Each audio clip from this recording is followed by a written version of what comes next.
નમસ્કાર વિદ્યાર્થી મિત્રો, મારી યુટ્યુબ ચેનલ સંજય પટેલમાં આપ સૌનું હાર્દિક સ્વાગત છે.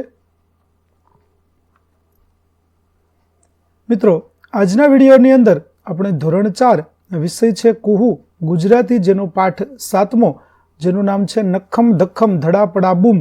આ પાઠના ભાગ 3ની અંદર આજે આપણે પાઠ સમજૂતી અને પ્રશ્ન જવાબો વિશે શીખવાના છીએ. વિદ્યાર્થી મિત્રો, જો તમે મારી ચેનલમાં નવા હોય તો મારી ચેનલને જરૂરથી સબસ્ક્રાઇબ કરો. વિડીયો સારો લાગે તો લાઇક કરો, શેર કરો અને બેલ નોટિફિકેશન ઓન કરો, જેથી મારા આગળના નવા વિડીયો પણ આપને મળતા રહે. તેમજ વિદ્યાર્થી મિત્રો, આ પાઠની PDF જોવા માટે પ્લે સ્ટોરમાં જઈ અમારી એપ્લિકેશન વિશ્વગુરુ STD 1-12 ગુજરાતી ડાઉનલોડ કરી તમારા મોબાઈલમાં ઇન્સ્ટોલ કરો. જો તમે શરૂ કરશો તો તમને આ પ્રકારે જોવા મળશે, જેમાં બધા ધોરણની અંદર ધોરણ બતાવશે, ધોરણ પસંદ કરશો એટલે વિષય બતાવશે, વિષય પસંદ કરશો એટલે પાઠનું નામ બતાવશે. જેમાં વિડીયો ઉપર ક્લિક કરશો તો વિડીયો જોવા મળશે અને PDF ઉપર ક્લિક કરશો તો તમને PDF જોવા મળશે. તો આશા રાખું છું અમારી એપ્લિકેશન આપને ગમશે. જરૂર ડાઉનલોડ કરજો, જે એકદમ ફ્રી છે. તો ચાલો મિત્રો, હવે શરૂ કરીએ પાઠ 7મો, ભાગ 3.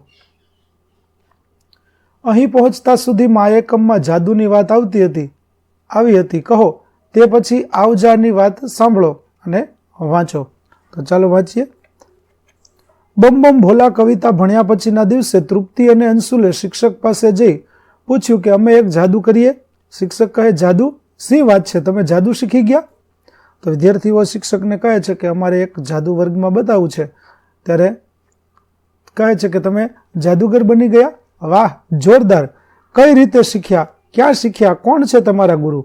તૃપ્તિ, અંશુલના ગાલ તો ખુશી અને શરમથી ગુલાબી થઈ ગયા. અંશુલ કહે, શોધ્યા છે એક ગુરુ, પછી કહીએ તો ચાલો. તો ચાલે. ત્યારે વિદ્યાર્થીને પૂછે છે કે તમારા ગુરુ કોણ છે, તમને કોણે આ જાદુ શીખવાડ્યું? ત્યારે તૃપ્તિ અને અંશુલ છે તે ખૂબ જ ખુશ થઈ જાય છે અને તેઓ કહે છે કે એક ગુરુ અમે શોધ્યા છે, પરંતુ અમે તેમના વિશે પછી જણાવીશું. શિક્ષક કહે, ચાલે નહીં, દોડે. પણ આંખ મિચકારી તેમણે પૂછ્યું, જાદુ એટલે અસલ જાદુ કે? ત્યારે મજાક કરતા હોય તેમ શિક્ષક પૂછે છે કે તમે ખરેખર જાદુ બતાવવા માંગો છો તો ખરેખરું જાદુ છે કે પછી ખાલી વાતો? તૃપ્તિ, અંશુલે એકબીજા સામે જોયું, પછી બંને એક સાથે બોલ્યા, હા હા, એ જ, તમે સમજ્યા તે જ જાદુ.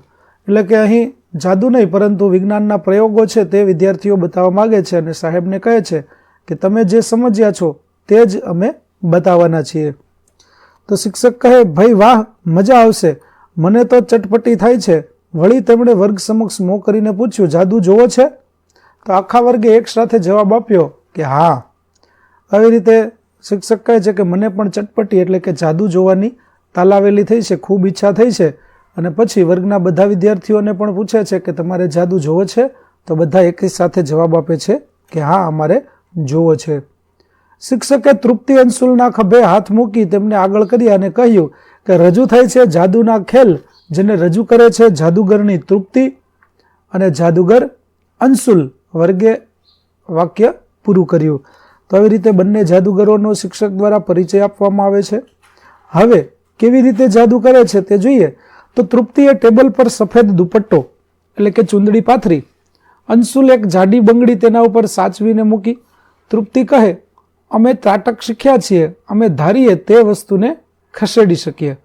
ત્રાટક એટલે યુક્તિ, કે અમે એવી યુક્તિ શીખ્યા છીએ કે અમે જે વસ્તુને ધારીએ તે વસ્તુને ખસેડી શકીએ, એક જગ્યાએથી બીજી જગ્યાએ લઈ જઈ શકીએ. તો અંશુલ ટેબલની આગળ ઊભો રહેલો, તે ટેબલને ડાબેથી જમણે અને જમણેથી ડાબે એમ ચાલતા ચાલતા બધા સાથે વાતો કરતો હતો. અંશુલ છે તે ટેબલની આગળ ઊભો રહી એક બાજુથી બીજી બાજુ, બીજી બાજુથી ત્રીજી બાજુ ફરતા ફરતા વાતો કરતો જાય છે અને બધાની સાથે ચાલતા ચાલતા વાતો કરે છે. અંશુલ કહે, જુઓ જુઓ, તમારો કંપાસ જુઓ, તમારી કોઈ વસ્તુ ગાયબ તો થઈ નથી ને? તૃપ્તિ કહે, કદાચ તમારી વસ્તુ જાદુગર અંશુલના ખિસ્સામાંથી નીકળે. ત્યારે વર્ગના બધા બાળકો તો ઉતાવળે દફતર ખોલી કંપાસ તપાસવા લાગ્યા. જ્યોત્સના રોતલ અવાજે કહે, મારી પેન્સિલ. ત્યારે અંશુલને કહે છે કે મારી પેન્સિલ ખોવાઈ ગઈ છે, તે મને મળતી નથી. ત્યારે અંશુલ જ્યોત્સના પાસે ગયો. આખો વર્ગ ઊંચા જીવે અંશુલને જોઈ રહ્યો. અંશુલે જ્યોત્સના પાસે જઈ પોતાના ખિસ્સા ઊંધા કર્યા, તેમાંથી કશું ન નીકળ્યું. અંશુલ કહે, મેં અત્યારે તો કાંઈ નથી લીધું, કેમ કે હજી મંત્ર ભણવાનું પૂરું નથી થયું. જ્યોત્સના, મારી વિદ્યા કહે છે કે તું પેન્સિલ ઘરે ભૂલી ગઈ છે. ત્યારે વિદ્યાર્થીઓ છે તેને જાદુના ખેલ બતાવવા માટે અંશુલ કહે છે કે મને એવું લાગે છે કે તું તારી પેન્સિલ આજે શાળાએ લાવી જ નથી, એટલે કે તું તે ઘરે ભૂલીને આવી છે. વર્ગના બાકી બાળકો તો આંખો ફાડીને અંશુલને જોઈ રહ્યા. તે વખતે તૃપ્તિ ટેબલની પાછળ હતી. તે મંત્ર જેવું બબડતી હતી અને દુપટ્ટા ઉપર પોતાનો હાથ ફેરવતી હતી, એટલે કે પોતે જાદુ કરી રહી છે તે પ્રકારની એક્શન છે તે તૃપ્તિ દ્વારા કરવામાં આવતી હતી. અંશુલ કહે, અમે એક ચોપડીમાંથી મંત્રો શીખ્યા, તેમાં કહ્યા પ્રમાણે સાધના કરી, તેથી અમને આ વિદ્યા મળી છે. એટલે કે જાદુનું પુસ્તક છે તે અમે વાંચ્યું અને તેની અંદર આ જાદુ કેવી રીતે થાય તે વિશે અમને શીખવવામાં આવ્યું છે અને તે વિદ્યા અમે તેમાંથી શીખ્યા છીએ. બરાબર તે જ વખતે તૃપ્તિ બંને હાથથી મુઠ્ઠી ગોળ ગોળ ફેરવતા મોટેથી બોલી, નખ્ખમ ધખ્ખમ ધડાપડા બૂમ. વર્ગના બધા બાળકોનું ધ્યાન એકદમ તૃપ્તિ પર ગયું. અત્યાર સુધી તો બધા અંશુલને જ જોઈ રહેલા. તૃપ્તિએ પોતાની મુઠ્ઠી બંગડી પર ખોલી, જાણે તેના પર કશુંક વહેરતી ન હોય. આવી રીતે ટેબલ પાસે જઈ અંશુલે પેલી બંગડીમાં જામફળ મૂક્યું અને એક બાજુએ ખસી ગયો. તૃપ્તિ બોલી, આવ આવ. તે સાથે જામફળ અને બંગડી તૃપ્તિ બાજુ ખસવા લાગ્યા. તેની બહેનપણીઓ તો આભી બનીને જોતી જ રહી ગઈ કે જામફળ છેક ટેબલની ધાર સુધી ખસ્યું. થોડીવાર પછી તૃપ્તિ કહે, જા જા. તો આવી રીતે જાદુ છે તે બતાવવામાં આવે છે, જેમાં જામફળને બંગડી સાથે ખસેડવામાં આવે છે. આવ આવ કહેતા જામફળ છે તે નજીક આવે છે અને જા જા કહેતા જામફળ છે તે દૂર થાય છે. આમ જામફળ અને બંગડી સટાક કરતા સામે છેડે પહોંચી ગયા. વર્ગના બધા બાળકો તો એકદમ ચૂપ થઈ ગયા. શિક્ષકે તાળી પાડી, પછી બધાએ તાળી પાડી, કેમ કે બધા વિદ્યાર્થીઓને જાદુ જોવાની ખૂબ જ મજા આવી ગઈ. તેથી બધા બાળકો છે તે એક સાથે તાળીઓથી આ જાદુને વધાવી લે છે. અંશુલ કહે, કોઈએ પોતાની વસ્તુ આપવી છે? ત્યારે મયંકે તેનું રબર આપ્યું. અંશુલે તે રબર બંગડીમાં મૂક્યું. તૃપ્તિએ ફરી થોડીવાર માટે આંખ બંધ કરી, પછી કહે, આવ. તે સાથે જ બંગડી અને રબર તેની બાજુ ખસવા લાગ્યા. તેણે કહ્યું, જા જા. તો રબર અને બંગડી તેનાથી દૂર જતા રહ્યા. વર્ગમાં ફરીથી કોઈ હાલ્યું કે ચાલ્યું નહીં. શિક્ષકે તાળી પાડી, પછી બધાએ તાળી પાડી. મયંકને તો રબર પાછું લેવામાં બીક લાગતી હતી. આવી રીતે જેવી રીતે જામફળનું જાદુ થયું તેવી જ રીતે તેણે બંગડી પર રબર મૂકી અને આવ કહેતા નજીક આવે છે અને જા કહેતા દૂર જાય છે તે જાદુ પણ પૂરું કર્યું. તે પછી શિક્ષકે પોતાને ચાવી આપી, તે પણ આવી જ રીતે ખસે છે. જેવી રીતે બંગડી અને જામફળને ખસેડવામાં આવે છે, ત્યાર પછી રબર અને બંગડીને ખસેડવામાં આવે છે, એવી જ રીતે ચાવી અને બંગડી પણ ખસે છે.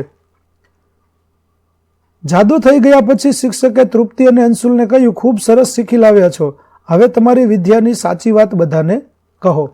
ત્યારે તે શિક્ષકને આવી રીતે જાદુ બતાવ્યા પછી શિક્ષકે બંનેને કીધું કે તમે હવે આ જાદુ કેવી રીતે કર્યું તે સૌને જણાવો, કે આ જાદુ પાછળ શું રહસ્ય છે અને તમે કેવી રીતે આ જાદુ શીખ્યા છો. ત્યારે તૃપ્તિ અને અંશુલ હસી પડ્યા. વર્ગના બાળકોને કંઈ સમજાયું નહીં. તારાએ પૂછ્યું, વિદ્યાની સાચી વાત એટલે? એમણે જે જાદુ કર્યો તે સાચો તો હતો જ. મયંકે પૂછ્યું, શું આ ખસેડવાનું ખોટું હતું? ત્યારે વિદ્યાર્થીઓને કંઈ સમજાતું નથી, પણ શિક્ષક સમજી ગયા કે આ કોઈ જાદુ નથી, પરંતુ તે એક હાથની કરામત છે અને કેવી રીતે થઈ તેના વિશે જોઈએ. તો ત્યારે વિદ્યાર્થીઓ તો પૂછે છે કે શું આ જાદુ નહોતું, ખોટું હતું? ત્યારે શિક્ષક કહે કે જામફળ, રબર અને ચાવી ખસ્યા તે સાચું, પણ તે કોઈ જાદુ નથી. તેમણે તૃપ્તિ સામે જોયું અને તૃપ્તિએ આખી વાત સમજાવી કે તમે જોયું કે આ બધી વસ્તુઓ છે તે આવે છે અને જાય છે, પરંતુ તે ખરેખર જાદુ નથી. ત્યારે તૃપ્તિ છે તે તેને આખી વાત સમજાવે છે કે તે કેવી રીતે થયું. કે પેલી બંગડીને છેડે એક મજબૂત સફેદ દોરે બાંધેલો હતો. બીજે છેડે ધોળું ઇલેસ્ટિક સફેદ દુપટ્ટા ઉપર હોવાથી તે દેખાતા ન હતા. વળી બાળકો જ્યારે પોતાના દફતર કંપાસ તપાસતા હતા, અંશુલ જ્યારે જ્યોત્સના પાસે હતો ત્યારે મેં પેલા ઇલેસ્ટિકને ટેબલ પરની ખીલીમાં ફસાવી દીધેલું અને તે ખીલીને સામે છેડે હું ઊભી રહી. હવે બંગડીમાં વસ્તુ મૂકીને આ વાવ કહેતી વખતે હું હાથમાં પેલો સફેદ દોરો લઈ બંગડીને માટી તરફ ખેંચતી એટલે બંગડી અને તેની અંદરની વસ્તુ મારી તરફ ખસતા હતા. પછી દોરો ઢીલો મૂકી હું જા જા કહેતી એટલે સામે છેડે ખીલીમાં ફસાવેલું ઇલેસ્ટિક બંગડીને પોતાની તરફ ખેંચતું એટલે તે વસ્તુ તે બાજુ જતી. આવી રીતે આ કોઈ જાદુ ન હતો, પરંતુ ઇલેસ્ટિકની મદદથી, ઇલેસ્ટિક અને દોરો છે તેની મદદથી આ બધું થતું હતું, કે જેમાં ઇલેસ્ટિક ખેંચાવાથી વસ્તુ છે તે નજીક આવતી હતી, જ્યારે દોરો છે તેને ઢીલો મૂકવામાં આવે ત્યારે વસ્તુ છે તે પાછી તે તરફ જતી રહેતી હતી. આવી રીતે બધા બાળકો મોં તો જોવા જેવા થઈ ગયા. મયંકે ઊભા થઈ કહ્યું, હું કરી જોઉં. ત્યારે તૃપ્તિએ તેને દોરો આપ્યો. મયંકને એવું લાગે છે કે હવે મને પણ આ જાદુ આવડી જાય, તો તે કહે છે કે લાવ હું કરી જોઉં. અને તૃપ્તિ તેને દોરો આપે છે. બંગડીમાં પોતાનું રબર મૂક્યું. મયંક કહે આવ આવ. વર્ગના બાળકો કહે જા જા. મયંકે દોરો ખેંચ્યો, તેનું રબર તેની તરફ ખસ્યું. વર્ગના બાળકો જોરથી હસી પડ્યા. પછી મયંક કહે જા જા. ત્યારે વર્ગના બાળકો કહે આવ આવ. ફરીથી બંગડી અને રબર ખસ્યા મયંકની વિરુદ્ધ દિશામાં, અને બધા ફરીથી હસી પડે છે. પછી તો ધારિકા, પ્રજ્ઞેશ, દિવ્યા, ફેનિલ, સાનિયા એમ બધાએ આવ આવ જા જાની રમત કરી અને બધાને ખૂબ મજા પડી. આવી રીતે આવ આવ અને જા જાનો જાદુ છે તે પૂરો થાય છે. શિક્ષકે તૃપ્તિ અને અંશુલને પૂછ્યું કે બીજો કોઈ જાદુ આવડે છે? ત્યારે નાના જાદુગરો છે તે કહે છે કે ચાલો આપણે હવે બીજો જાદુ કરીએ. અંશુલ હસતા હસતા કહે કે હા, ડાકણ કાપતા આવડે છે. તો જયા, મયુર અને ઋતુ તો ડાકણ એટલું સાંભળતા જ ગભરાઈ ગયા કે ડાકણ કાપવાની છે તે વળી કેવો જાદુ હશે. હાર્દિક અને હેતવીએ પૂછ્યું જાદુ કે આગળ કર્યું હતું તેવું? ત્યારે શિક્ષકે કહ્યું પહેલા જુઓ અને પછી જાતે જ તમે નક્કી કરો કે તે ખરેખર જાદુ છે કે પછી હાથની કરામત છે. તો હે જાદુગર, જાદુગરણી, કાપો ડાકણ, કઈ વસ્તુ જોઈશે? ત્યારે તૃપ્તિ કહે અમે બધી સામગ્રી લાવ્યા છીએ. તેણે જયા, મયુર અને ઋતુને પોતાની પાસે બેસાડ્યા. અંશુલે ખિસ્સામાંથી લીંબુ કાઢ્યું ને કંપાસમાંથી છરી. આંખ બંધ કરી ભુવા ભગત બાબાની જેમ તે આઉટકમ તાહુકમ ઘટ સટ છટ છટ હું બોલવા લાગ્યો. પછી છરીથી લીંબુ કાપ્યું અને લીંબુ કાપતા તેમાંથી લોહી ટપકવા લાગ્યું. તે જ વખતે એક ચીસ સંભળાય. સાગર, માયા, નફીસા બોલી ઉઠ્યા કે ઓ માં. ઋતુએ આંખો પોળી કરીને પૂછ્યું કે ડાકણ મરી ગઈ? આ એનું જ લોહી છે, તૃપ્તિએ ભયાનક અવાજમાં કહ્યું. તો આવી રીતે ડાકણ છે તે કાપવામાં આવે છે. લીંબુને છરી વડે કાપે છે અને તેમાંથી લોહી ટપકતું હોય તેવી રીતે લાલ રંગનો લીંબુનો રસ છે તે નીકળે છે અને એક ભયાનક ચીસ સંભળાય છે. નરેન્દ્ર મનસ્વી અને જોઈ કહે કે હું કરું બહેન, મને ખબર પડી ગઈ આ કઈ રીતે થયું. તો શિક્ષક હા પાડે તે પહેલા મનસ્વી બોલી ચપ્પુ પર કશુંક લગાવ્યું હશે. ત્યારે કહે છે કે આ કોઈ જાદુ નથી, પરંતુ ચપ્પુમાં કશુંક લગાવવામાં આવ્યું છે અને એટલા માટે જ લોહી પડતું હોય તેવું લાગે છે. હિતેન્દ્ર કહે લીંબુમાં કશુંક નાખ્યું હશે ઇન્જેક્શન મારીને. શિક્ષકે અંશુલ સામે જોયું. અંશુલ કહે સાચી વાત. તૃપ્તિએ કપાસનું ઝીંડવું બતાવી કહ્યું કે આનો રસ લગાવ્યો છે છરી પર. એટલે કે કપાસનું જે ઝીંડવું હોય તેનો રસ તે છરી ઉપર લગાવવામાં આવ્યો. અને પછી તો મધ્યાહન ભોજનના ઓરડેથી બીજું લીંબુ લાવી કપાસના ઝીંડવાનો રસ લગાડેલી છરીથી સાગરે કાપી જોયું. તેને મજા પડી ગઈ. અશફાકે પૂછ્યું બીજો કોઈ જાદુ આવડે? તો તૃપ્તિ કે માતાજીના પગલાં પાડતા. આખો વર્ગ કે બતાવો બતાવો. આ સાંભળીને કમ્મુ હાથ જોડી બોલી માતાજી મારી રક્ષા કરજો. ત્યાર પછી નવો જાદુ કે જેમાં માતાજીના પગલાં છે, કંકુના પગલાં પડતા હોય તે પ્રકારે પગલાઓ પાડવામાં આવે, આવો જાદુ કે હું બતાવી શકું. તો ચાલો એ જોઈએ કેવી રીતે જાદુ થાય છે. તૃપ્તિ જે સફેદ દુપટ્ટો લાવી હતી તે વર્ગ વચ્ચે પાથર્યો. પછી પોતાના પગના તળિયે હળદરનો લેપ કર્યો. તેમણે દુપટ્ટા પર ચાલવાનું શરૂ કર્યું. તે સાથે દુપટ્ટા પર કંકુ જેવા રંગના પગલાં પડ્યા. જયા કહે મને ખબર છે દુપટ્ટા પર કશુંક લગાવેલું છે. શિક્ષકે કહ્યું કે હા, દુપટ્ટા પણ જાદુ છે. અને બધા હસી પડ્યા. જયા કહે ના ના, જાદુ નથી, કશીક વસ્તુ. ત્યારે તૃપ્તિ કહ્યું કે દુપટ્ટા પર ચૂનાનો ઝીણો ભૂકો છાંટેલો છે. તે દુપટ્ટા પર મયુર, નફીસા અને સાગરે પણ પગલાં પાડ્યા. આખો વર્ગ તાળીઓ પાડતો રહ્યો. કમુએ પણ તાળી પાડીને પછી પગલાં પણ. આ રીતે બાળકોએ સરસ મજાના જાદુના ખેલ છે તે જોયા, જેમાં વિદ્યાર્થીઓને જાદુના ખેલ જોવાની ખૂબ જ મજા આવી. તો આવી રીતે વિદ્યાર્થી મિત્રો જાદુના ખેલ છે તે ખરેખર તો તેમાં કશું જાદુ જેવું હોતું નથી, પરંતુ તે હાથની કરામત, હાથ ચાલાકી છે તે હોય છે અને તેના દ્વારા જ જાદુગરો આપણને જાદુ બતાવતા હોય છે, જેમાં આપણને વાતોમાં મશગુલ રાખી અને તેઓ આવી યુક્તિઓ છે તે કરતા હોય છે.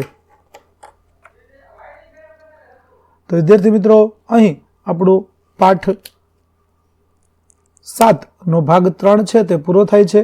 આગળના પાઠનો વિડીયો મેળવવા માટે મારી ચેનલને જરૂરથી સબસ્ક્રાઈબ કરો, તેમજ PDF જોવા માટે પ્લે સ્ટોરમાંથી અમારી એપ્લિકેશન વિશ્વગુરુ STD 1-12 ગુજરાતી ડાઉનલોડ કરો, જેમાં આપને ધોરણ 4 તમામ વિષયના સ્વાધ્યાય સોલ્યુશન, સ્વાધ્યાય પોથી સોલ્યુશનના વિડીયો અને PDF મળી રહેશે, જે એકદમ ફ્રી છે. કોઈપણ પ્રકારના ચાર્જ વગર તમે વિડીયો અને PDF જોઈ શકશો.